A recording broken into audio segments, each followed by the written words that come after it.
Ayan mga idol, nandito tayo ngayon sa Quezon Ave. Di talaga natin maiwasan mga idol. Mayroong pasahero na maganda ang loob sa kasama natin. Ayan. Ayan. Dito guys, take drop off ko lang siya dito. Tapos sabi niya, dahil nilatid mo naman ako na maayos, kaya yayain kita kumain. Ayan guys, dito tayo ngayon, no? Kaso naiiya lang talaga ako kasi di ko naman siya kilala.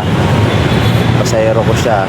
Ngayon sabi niya, huwag mong tanggihan pagkain, nagayaya kita, sagot ko. Dito kami guys, ayan, sa Mamunlok, Quezon Ave. Ayan. Kaya pupunta na lang ako guys kasi kahit pa paano siguro kakain ito. Nagpusang loob naman yung ating pasahero.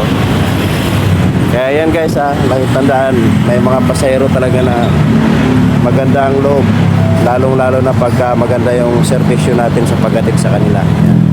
Maraming salamat ma'am. Thank you.